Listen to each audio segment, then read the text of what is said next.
Donc j'ai l'impression, à travers mon propos, que je vais faire du en même temps, mais enfin, une fois n'est pas coutume. Je pense d'accord pour dire que la biodiversité et l'agriculture sont interdépendantes depuis toujours. Pour préserver une agriculture durable et assurer sa pérennité, il est un fait que la préservation de la biodiversité est un enjeu majeur. Les milieux agricoles sont des écosystèmes à part entière et les insectes pollinisateurs apportent des services indispensables au développement de l'agriculture. Personne n'en doute aujourd'hui. Sans eux, 65 à 95% des fruits et légumes que nous mangeons n'existeraient pas. Aujourd'hui, nous savons que 75% des milieux terrestres et 40% des écosystèmes marins sont fortement dégradés et des millions d'espèces menacées d'extinction. Alors, agriculture et biodiversité, selon moi, doivent avancer ensemble. L'OFB, en assurant sa mission de veille, de préservation, de gestion de la restauration de la biodiversité, ainsi qu'à la gestion équilibrée et durable de l'eau, et les agriculteurs, de leur côté, en allant vers des modèles de culture plus vertueux, moins dépendants des produits phytosanitaires, et ce pour préserver bien évidemment nos sols et nos ressources naturelles. Quand on a dit ça, on se doit de tout mettre en œuvre afin que s'instaure un partenariat constructif entre les deux parties, et pour cela, il faut du dialogue et de la pédagogie. Je le regrette vivement.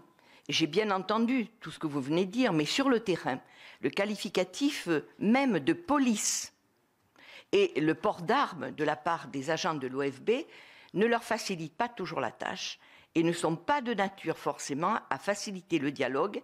Et malheureusement, on constate que la colère agricole a fait que l'OFB est devenue une cible privilégiée, ce qui n'est pas juste au regard des missions importantes qui sont les siennes et qui vont bien au-delà d'ailleurs du simple contrôle des agriculteurs.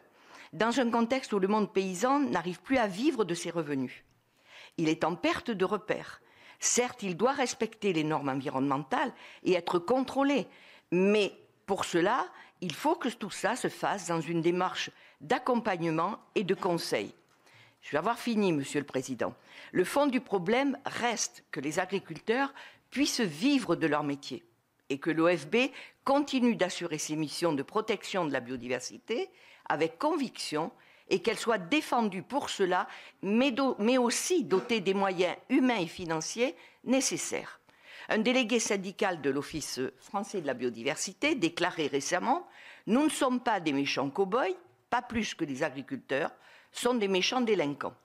Il ne serait pas juste que l'OFB devienne le bouc émissaire de la crise agricole. Que pensez-vous,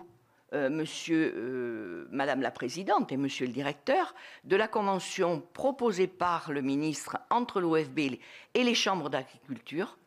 Pensez-vous que cette démarche va dans le bon sens, ainsi d'ailleurs que les inspections blanches proposées par le gouvernement, qui consisteraient à ne pas sanctionner directement les contrevenants?